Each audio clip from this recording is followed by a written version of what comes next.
Ah oui, il y a du monde quand même. Ok, bon, je vais pas attendre plus. Donc, du coup, moi, je vais vous présenter une conférence sur SSM, les environnements SSM en environnement Active Directory, et ce qu'on peut en faire pour accéder à un Active Directory, gagner en privilèges, compromettre l'AD et terminer plus rapidement son TI interne. Du coup, au sommaire, bon, je vais rapidement me présenter, que vous sachiez à peu près qui je suis, expliquer ce qu'est SCCM, quand même, faire un petit rappel, et ou même pour ceux qui n'ont jamais croisé cette solution en TI, voilà ce que c'est, comment ça fonctionne, son déploiement, et ensuite, reconnaissance, escalade de privilèges, mouvement latéral, et il y aura le petit bonus qui tient en une slide. Et je proposerai quelques solutions de remédiation pour ceux de la salle qui sont du côté bleu et qui aimeraient bien savoir comment se protéger. Je fais des bruits bizarres. Donc du coup, moi c'est Guillaume Domas, @blwasp sur Twitter et sans doute plein d'autres réseaux sociaux. Blackwasp aussi, des fois ça dépend. Je suis auditeur chez Advance, je fais essentiellement, enfin, je suis plutôt on va dire spécialisé sur tout ce qui est TI interne et Red Team. Je suis de Toulouse et peut-être que certains ont déjà vu passer mes cheat sheets. Je fais pas mal de cheat sheets sur tout ce qui est Active Directory, Python, enfin aller avec des outils Python, ADCS, du pivoting. C'est sur le blog de ma team Hidensec.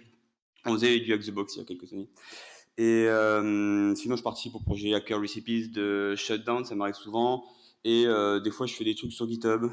J'ai des outils RHL, j'ai participé sur Impacket, CrackMapExec, la version au style NetExec.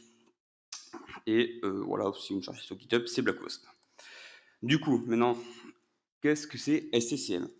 SCCM, donc pour Microsoft System Center Configuration Manager, qui a été renommé ensuite en Microsoft Endpoint Configuration Manager et plus récemment Config Manager. Et ils ont fait une espèce de mix avec Intune là, dans Azure. Je continuerai à parler d'SCCM parce que tout le monde connaît ce nom-là.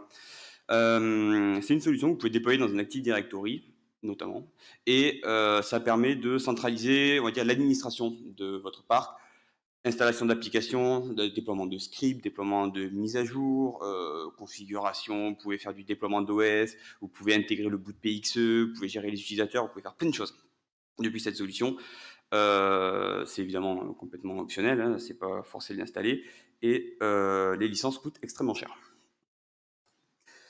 Comment c'est structuré? Alors cette image, je l'ai prise de The Hacker Recipes, de la page donc, qui parle d'SCCM que j'avais rédigée avec Shutdown. Et je trouve que cette image est super bien résumée, donc on va la prendre. Vous avez tout en haut un serveur central qui s'appelle le primary server. C'est le serveur central, c'est là où vous avez la console et c'est lui qui envoie les ordres aux différents composants. Tout à droite, vous avez la base primaire. C'est une base MS SQL. C'est elle qui va stocker globalement toutes les infos, tous les utilisateurs, tous les devices, toutes ces choses, les configurations et tout ça c'est stocké dans une base de données. Entre les deux, il y a un composant qui s'appelle le SMS Provider. C'est un rôle donc, qui peut être soit installé sur un serveur dédié, soit installé sur le même serveur que le primary server. Et globalement, ça fait juste l'intermédiaire entre le primary server et la base de données. Dans l'idée, le primary server en fait communique en WMI avec le SMS provider et le SMS provider communique en SQL avec la base de données. C'est juste une interface. Le SMS provider aussi propose une API REST, donc HTTP, qui s'appelle l'API Admin Service et on va en parler juste après. Un peu plus tard quand même. Vous pouvez avoir des serveurs optionnels qui s'appellent les serveurs secondaires. Ils sont complètement optionnels et généralement on les met en place lorsque vous avez des appareils sur le réseau qui ont des problèmes de bande passante par exemple très faibles. Ça permet d'éviter de surcharger le primary server en fait qui va travailler trop pour juste des machines qui sont trop lentes. Donc du coup vous pouvez mettre des serveurs secondaires. Deux composants en dessous qui sont essentiels, le distribution point et le management point. Distribution point, c'est le rôle, en fait, le service qui distribue tous les paquets, les mises à jour, les applications, les scripts, tout ce que vous voulez. Entre autres, il contient un share SMB qui contient tous les paquets, tout ça, les points exe, ce genre de trucs. Et à côté, vous avez le management point qui, lui, est en charge de, on va dire, checker l'état des machines du parc, récupérer leurs configurations, transmettre les configurations au serveur primaire, s'assurer que voilà, les machines sont toujours up ou pas, etc. Et ensuite, quand vous descendez d'un cran, vous avez les clients qui sont rassemblés bon, dans des groupes. Ça permet de créer des groupes logiques au niveau de votre SI. Il y a un truc qui apparaît pas et qui est complètement optionnel aussi, c'est le serveur passif. Ça, c'est dans le cas où vous voulez mettre en place de la haute disponibilité. Tout simplement, ça va être un deuxième serveur primaire qui est là, qui fait sa vie mais qui ne sert à rien. Et en fait, qui va se déclencher seulement dans le cas où le serveur primaire tombe, voilà, le serveur s'arrête. Hop, il prend automatiquement le relais et ça vous permet d'avoir de la haute disponibilité. Et ça ouvre en plus la voie à de nouvelles attaques. Quelles sont les méthodes de déploiement? Comment est-ce qu'on déploie un client, en fait, le déploiement d'un client SSM sur une machine du parc? Il y a plusieurs méthodes qui existent. Nous, on va essentiellement s'intéresser à la première. Pourquoi? Parce que c'est celle qui est proposée par défaut par Microsoft et c'est celle qui est vulnérable. Donc, c'est très intéressant. Client Push Installation, on va la présenter juste après. Software Update, ça, c'est déploiement par WSUS, donc avec des paquets de Windows Update. Groupe Policy, déploiement par GPO. Manual Installation, vous allez sur chaque machine une par une et vous l'installez. Si vous avez 40 000 machines, ne faites pas ça. Logon Script, déploiement avec des scripts à la connexion d'un utilisateur. Et Package and Program Installation, c'est en poussant des paquets format application depuis le SSM. La première, donc on va en parler, Client Push Installation, c'est quoi? Vous allez créer des comptes AD qui ne sont pas domaine admin, normalement. Sinon, vous me faites gagner du temps sur mon TI interne. Donc, ils ne sont pas domaine admin, mais juste, ils doivent être admins locaux des machines sur lesquelles ils vont devoir installer le client SSM. Donc, mettons, vous avez, je sais pas, vous avez, on va dire, 4 groupes logiques de machines. Vous allez créer 4 comptes client push et il y en a un qui va être admin local sur toutes les machines du groupe 1, un qui sera admin local sur toutes les machines du groupe 2, etc. Et lorsque vous allez lancer le déploiement, le serveur SSM, tout simplement, le primary, ce qu'il va faire, c'est qu'il va prendre tous les comptes client push un par un. Et en fait, pour chaque machine, il va tester le premier compte. Si ça s'authentifie, c'est bien, il installe le client et c'est bon, c'est réglé. Si ça ne s'authentifie pas, il passe au compte numéro 2, il essaie de s'authentifier, ça ne marche pas, etc. Et en dernier recours, si aucun compte n'a marché, il essaye avec le compte machine du serveur SSM. Et ce qui est super intéressant, c'est que ça peut faire de l'autant de Kerberos, c'est très bien, mais ça fait aussi de l'autant de NTLM. Là, du coup, vous avez du gros credential spreading à travers tout le réseau, c'est incroyable. Maintenant qu'on a compris comment déployer et comment fonctionnait SSM, qu'est-ce qu'on peut en faire? Les screens en bleu sur du PowerShell, c'est avec l'outil Sharp SCCM.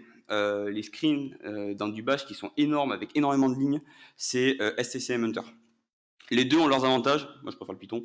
Les deux ont leurs avantages, leurs inconvénients. Voilà, il y aura un peu les deux dans les slides. Prenez celle qui vous intéresse le plus. Donc en fait, au niveau de la reconnaissance, si vous êtes avec Sharp SCCM, il vous faut donc compromettre une machine du réseau, donc vous débrouiller pour pour obtenir une session sur une machine qui est déjà enrôlée, et vous allez pouvoir récupérer le serveur SCCM, donc quel est le management point, quel est le nom du site, parce qu'en fait, chaque site a un code, je ne vais pas parler, mais voilà, c'est une taille. Chaque site a un code, et ensuite vous allez pouvoir aussi récupérer des informations dans les logs. Avec SCCM Hunter, là, vous n'avez pas besoin du coup de compromettre une machine, il faut juste votre CADI qui est branché sur le réseau. Par contre, du coup, il vous faut des identifiants de l'utilisateur, et tout simplement, il va aller requêter dans le LDAP et récupérer le conteneur SCCM. Parce que du coup, il y a de nouveaux conteneurs qui sont créés lors du déploiement. Il va pouvoir récupérer toutes les machines, donc celles qui gèrent le site primaire, le SMS, la base SQL, etc. Il va vous récupérer tous les utilisateurs ayant un nom avec SCCM dedans, donc qui sont potentiellement utiles, des groupes qui portent le nom SCCM, ce genre de choses. Et il peut aussi après vous donner des informations sur les logs, pas sur les logs, pardon, sur les statuts SMB, est-ce que les signatures sont activées ou pas, ce qui est très intéressant pour faire du relais par la suite. Une fois qu'on a à peu près tout récupéré au niveau de la reconnaissance, donc on a tous les utilisateurs, les machines, etc., maintenant on va essayer de gagner un privilège. On va essayer de compromettre l'infrastructure SCCM pour pivoter et aller plus loin. Première technique généralement pour gagner un privilège sur une infrastructure, c'est de trouver des identifiants qui sont privilégiés de préférence. On peut en trouver à trois endroits essentiellement des identifiants liés à l'infrastructure SCCM. Sur les machines clients, en fait, on va pouvoir en trouver tout plein qui sont chiffrés par DP-API. Donc, ça implique de compromettre intégralement la machine, j'entends passer système, pour pouvoir donc déchiffrer les fichiers qui sont chiffrés par DP-API. Dans le cache CIM, dans les classes WMI, on en trouve, dans les logs aussi. Si vous avez accédé au management point, mettons que le management point a été déporté sur notre serveur, que le serveur primaire, ce qui peut arriver. Là, vous pouvez aussi en trouver tout plein dans les logs qui traînent. Et ensuite, dans les politiques, ça, c'est quoi? C'est lorsque vous branchez une nouvelle machine dans le réseau, donc une machine qui n'est pas encore enrôlée dans l'AD, il va falloir qu'elle puisse récupérer les politiques. Et en fait, simplement, elle va pouvoir contacter le serveur SCCM. Et en fait, en utilisant donc, les NAA que je vais présenter après, elle va pouvoir récupérer les politiques SCCM et récupérer toutes les informations du domaine, etc. Le type d'identifiant qu'on peut trouver, maintenant qu'on sait où les trouver, device collection variable, tout simplement dans SCCM, vous pouvez créer des collections de devices et vous pouvez leur attribuer des variables qui seront par exemple utiles pour du déploiement d'application. Voilà, vous dites déploie cette application, if variable égale true, voilà. Sysadmin peut mettre absolument ce qu'il veut dans ces variables, donc il peut très bien y mettre des identifiants, ce qui arrive assez souvent. Task séquence variable, ça, les task séquences, c'est des séquences de tâches, bien joué. C'est tout simplement pour voir ça un peu comme un script qui déroule. Voilà, ce sont des séquences que vous pouvez déployer sur des machines du parc et par exemple, je sais pas, séquence de démarrage sur le bout de PXE, par exemple, et du coup, vous allez récupérer les informations du réseau, etc. Pareil, on peut créer des variables pour ces séquences de tâches qui peuvent très bien contenir des identifiants, ce qui en plus pour le coup est probable. Par exemple, si c'est une séquence de bout de PXE, peut-être moyen qu'il y ait un compte domaine admin qui traîne dedans. Et les NAA. Les NAA, du coup, ce sont des comptes qui sont utilisés, comme j'ai dit juste avant, quand une machine n'est pas encore enrôlée dans l'AD, mais qu'elle a besoin de récupérer les politiques SCCM. En fait, c'est ce compte-là qui va faire le travail à la place de la machine, vu qu'elle ne peut pas s'authentifier. Elle n'est pas enrôlée dans l'AD, donc son compte n'est pas fonctionnel. En fait, c'est ce compte qui va s'occuper d'aller juste demander au service SCCM, hey, donne-moi les politiques, et il les donne à la machine. Les comptes NAA ne sont pas censés avoir de privilèges, ils n'ont pas besoin de privilèges. Vraiment, il faut que ce soit juste un compte du domaine. Maintenant, les sysadmins ne sont pas toujours au courant, et malheureusement, donnent des fois un peu trop de privilèges à ces comptes. Et enfin, les comptes client push, qu'on a présenté juste avant. En fait, si on est en mesure d'obtenir une authentification NTLM d'un compte client push, vous allez pouvoir la relayer à des différentes destinations. Et comme on l'a vu, ils doivent être admin locaux des machines, donc vous pouvez passer admin local sur beaucoup de machines d'un seul coup. Pour les NAA, alors si vous avez accès à une machine avec Sharp SCCM, tout simplement en étant système sur la machine, vous allez pouvoir dans le cache CIM, donc qui a été utilisé lors des requêtes WMI, vous allez pouvoir déchiffrer les blobs des PAPI et retrouver des magnifiques identifiants qui étaient chiffrés. Avec SCCM Hunter, c'est faisable, mais aussi ce qui est faisable, c'est de se faire passer pour une nouvelle machine qui vient de débarquer dans le réseau. Et vous faites passer pour la machine, vous demandez la politique. SCCM va vous fournir la politique de l'environnement et vous pouvez récupérer donc les identifiants dedans qui en fait sont juste offusqués. Alors il y a Adam Chester qui avait fait un blog dessus sur comment est-ce qu'il a réussi à désoffusquer les identifiants NAA qui étaient dans les politiques. C'était un sacré bazar, l'article est très intéressant. Mais voilà, il a réussi à le faire, c'était juste offusqué, donc on peut les retrouver en clair. Pour les collections et les tasks séquences, là vous aurez juste un screen de Sharp SCCM, parce qu'au moment où j'ai fait les slides, SCCM Hunter ne le faisait pas encore, maintenant il le fait. Pareil, vous déchiffrez et vous pouvez trouver, en haut c'est une variable de collection qui a un secret, super secret, donc voilà, bon. C'est un lab. Et en dessous, c'est une séquence de tâches qui, elle, contient un echo another pass. Je ne sais pas pourquoi vous trouveriez exactement ça dans une séquence de tâches, mais toujours pareil, c'est un lab. Donc, ça se présente sous cette forme. Et SSM Hunter, pour le coup, présente un peu mieux maintenant les résultats, mais l'idée est toujours la même. Pour ce qui est des comptes client push, là, par contre, vous allez devoir avoir accès à une machine qui est déjà enrôlée. SSM Hunter ne le fait pas. L'idée, tout simplement, ça va être quoi? Bon, déjà, il faut que l'authentification NTLM soit activée. C'était le cas avant, ça a été patché maintenant, mais pour des questions de rétrocompatibilité, c'est toujours pareil. Très souvent, les sysadmins continuent d'activer l'authentification NTLM. L'idée, c'est quoi? C'est que vous allez prendre donc, le contrôle de la machine et vous allez envoyer une requête au management point en lui disant hey, salut, j'ai vraiment l'impression que le client SCCM est très mal installé sur ma machine. Par contre, du coup, la machine où c'est pas bien installé, elle est à tel IP, qui est évidemment l'IP de l'attaquant. Et ce qui va se passer, c'est que le management point va recevoir votre requête et va dire ah oui, c'est vrai. Bon, bah, du coup, je vais essayer de m'authentifier sur la machine pour installer le client SCCM. Et là, vous recevez tous les hash NTLM qui arrivent. En premier, on voit le compte client push qui est configuré. Et comme j'ai dit, vu que évidemment l'authentification ne marche pas, c'est un répondeur. En dernier recours, il tente de s'authentifier avec le compte machine. Là, j'ai juste fait un répondeur pour avoir une capture d'écran rapide. Maintenant, vous pouvez tout à fait imaginer du relais NTLM à destination de toutes les machines du parc. Avec le compte client push, du coup, vous allez passer admin sur énormément de machines.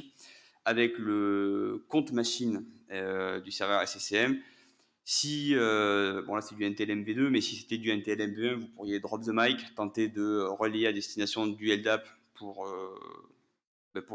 take over la machine, par exemple avec une RBCD ou du Shadow Credential. S'il y a le web service qui tourne dessus, vous pouvez essayer de donner un HTTP, pareil, ça vous pourrez faire du relais. Petite note, notamment pour ceux qui font du Red Team. Créer en fait faire une demande d'identification de client push, ça laisse des traces. Parce qu'en fait, du coup, on voit une machine qui a été créée dans la console SCCM, mais avec un petit point d'interrogation, parce que du coup, le management point ne comprend pas trop est-ce que cette machine est vivante et pas vivante. Enfin, c'est un peu bizarre ce qui s'est passé. Donc, ça laisse des traces. Bon, quand vous êtes en TI interne, vous dites aussi à l'admin de penser à nettoyer après, histoire qu'il n'ait pas plein d'IP bizarres. Quand vous êtes en Red Team, faites attention. Si vous voulez obtenir des client push, mais que vous êtes admin du management point, vous avez obtenu un compte qui est admin SCCM, vous pouvez rajouter le paramètre asadmin sur Sharp SCCM. Et en fait, au lieu de passer par les requêtes DDR, donc les requêtes DDR, c'est les requêtes qui permettent de faire la demande d'installation du client, il va passer par une autre méthode qui s'appelle Generate CCR by Name.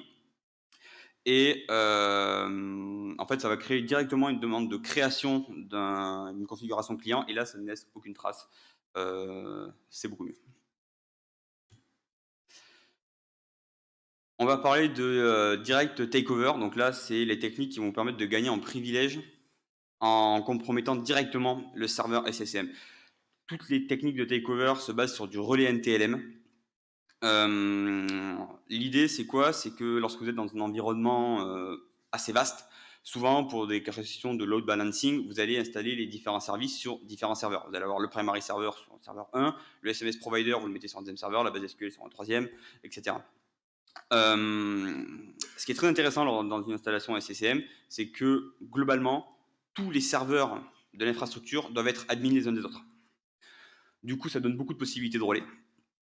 Je vais en présenter un en détail, c'est le relais vers la base MS SQL. Les autres, il y aura juste une slide rapide dessus, et après sinon ça serait beaucoup trop long. Donc dans l'idée, le primary server doit être 6 admins de la base MS SQL. Donc globalement, il a tous les droits sur la base MS SQL. Il doit faire partie des SMS admin. Donc ce sont les utilisateurs qui peuvent utiliser le SMS provider avec des droits admin, notamment l'API REST dont j'ai parlé tout à l'heure. Et le compte machine du serveur passif, dans le cas d'un besoin de haute disponibilité, pareil, doit être admin local sur le serveur primaire. Donc dans l'idée, pour la base MS SQL par exemple, ça va être quoi? Ça va être, vous trouvez un moyen de coercer une authentification du serveur SCCM. Alors ça peut être par client push, comme on l'a vu juste avant, mais vous pouvez utiliser d'autres techniques, petit potam, shadow coerce, le printer bug, n'importe quoi. Du moment que vous avez une attente NTLM qui arrive.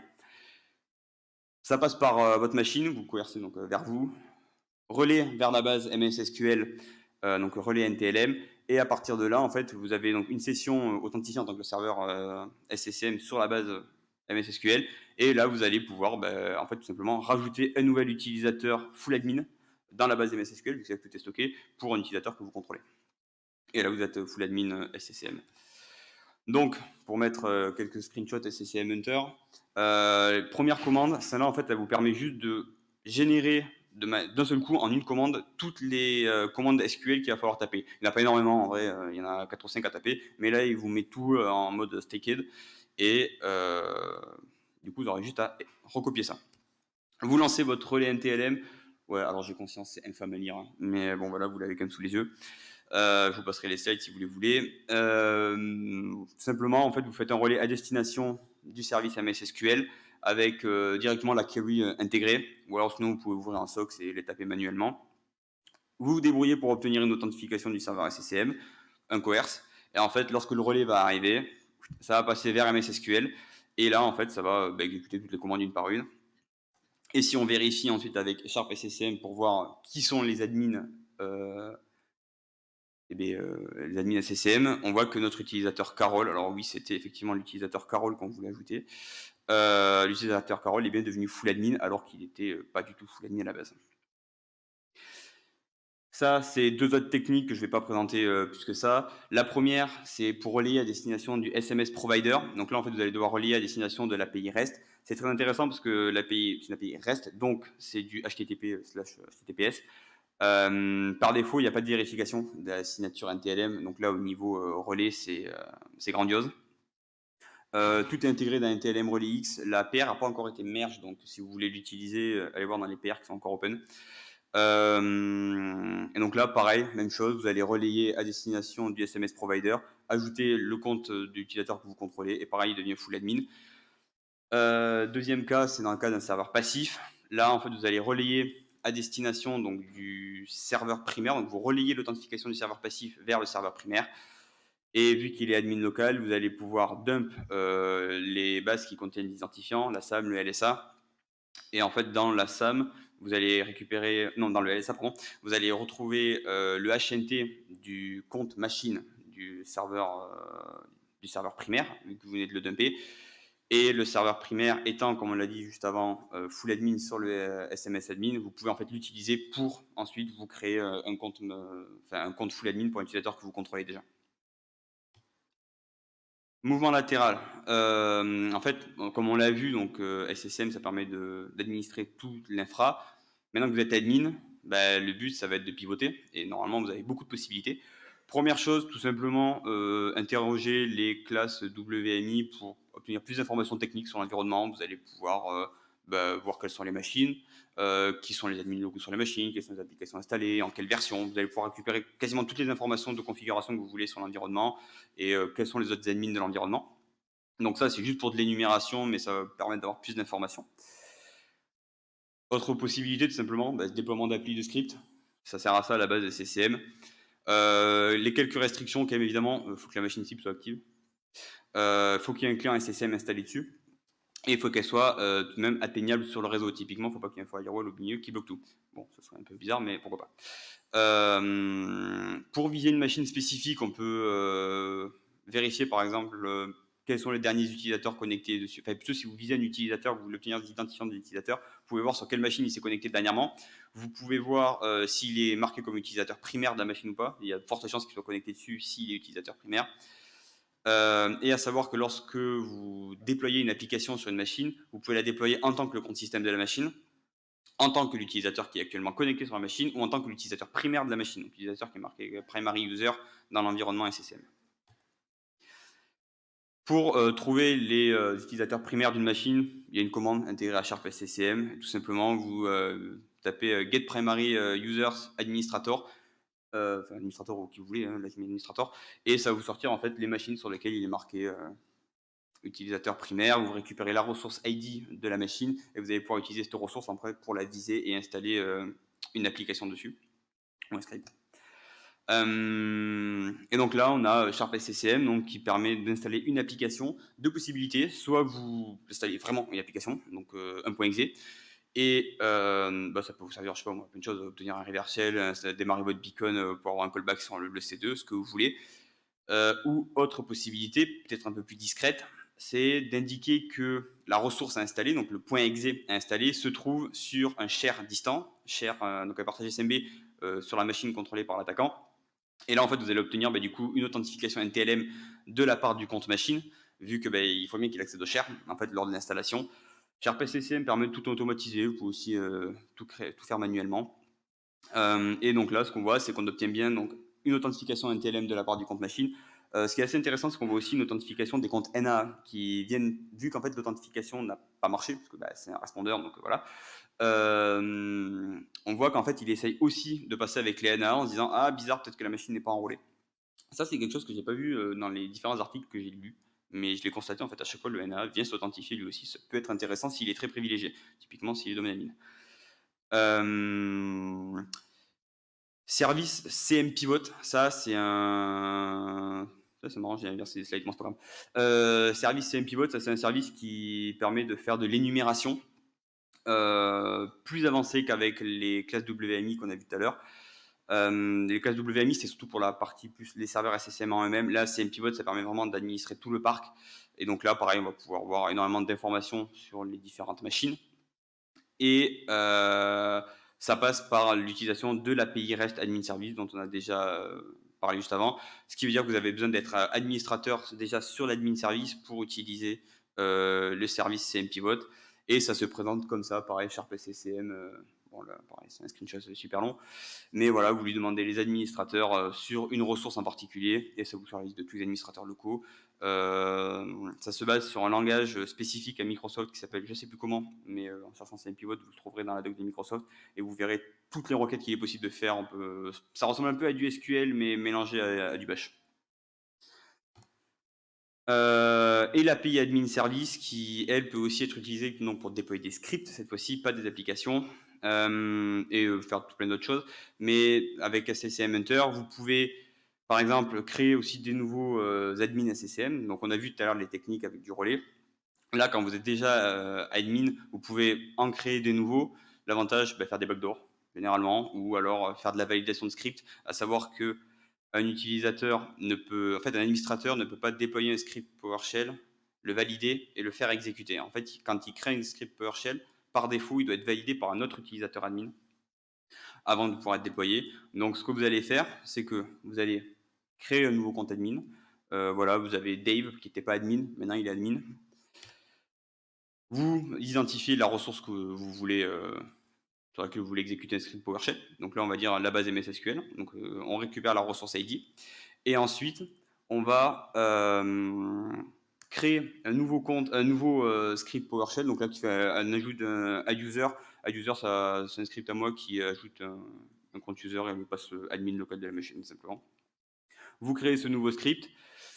Notre nouvel admin, il est tout au fond là-bas. Dave, lui, en fait, on va l'utiliser comme approval user. Donc, en fait, il va automatiquement approuver le script qu'on a créé avec notre premier utilisateur Carole.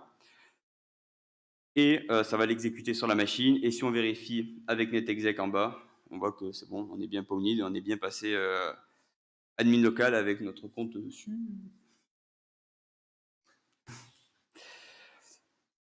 Petit bonus, hiérarchie takeover. J'en ai pas parlé lorsque ce que c'est une hiérarchie. En fait, il faut vous imaginer une entreprise énorme à l'échelle mondiale.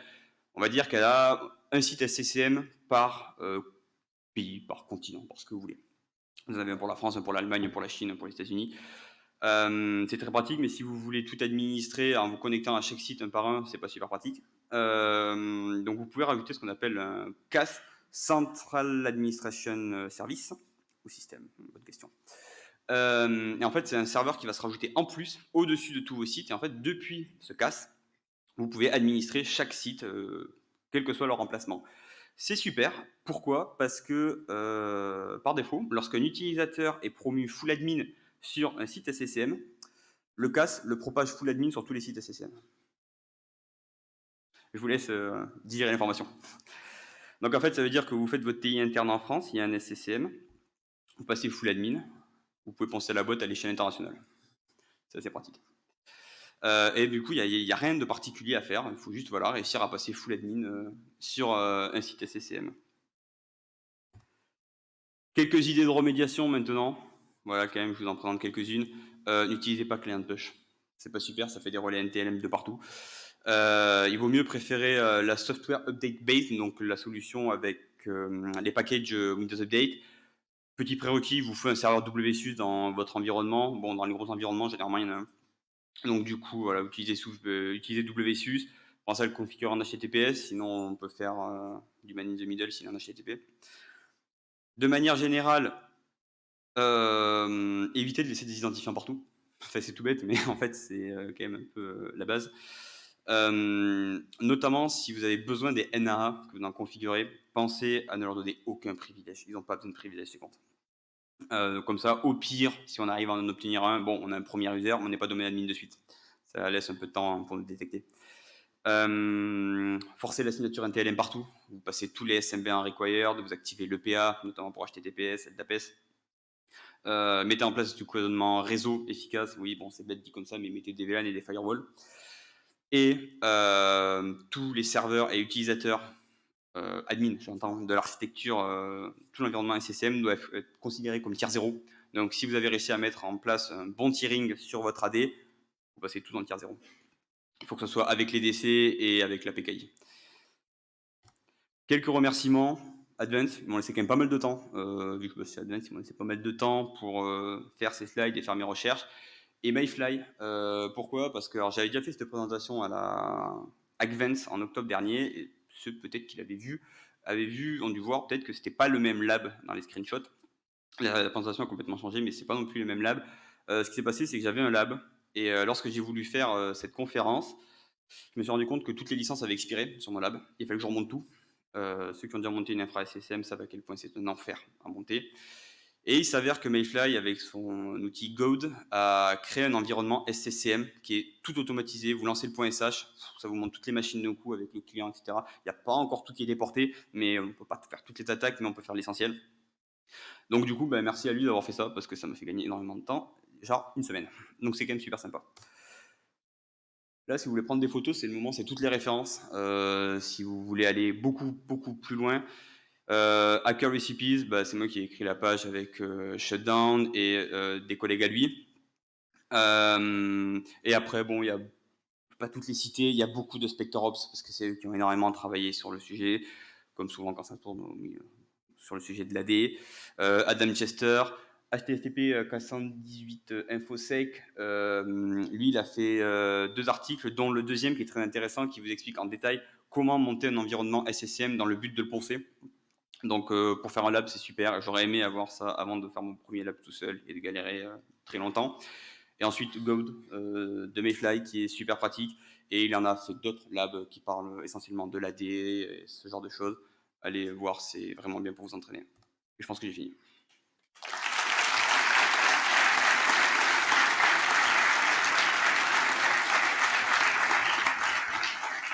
Si vous avez des questions, c'est le moment. Avec plaisir.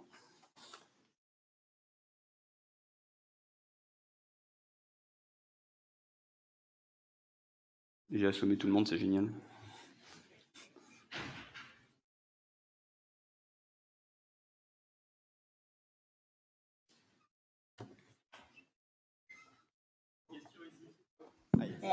J'essaie d'allumer le micro. Est-ce que les primary serveurs, des fois, ils peuvent être installés sur des AD carrément ou pas? Mettre le primary server sur un DC, tu veux dire? Oui, ça arrive ou... Alors, je l'ai jamais vu, c'est une très mauvaise idée. Oui, j'imagine. Surtout pas ça. Du coup. En fait, c'est une très mauvaise idée déjà parce qu'un DC n'est censé contenir qu'un DC et pas autre chose.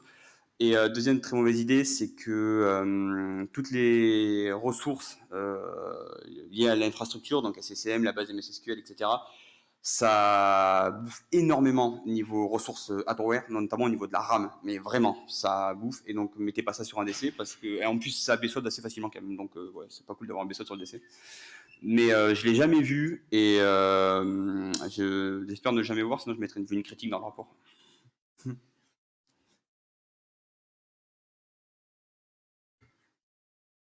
Autre question?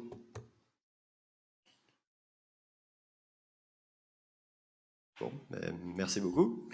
Avec plaisir. Merci.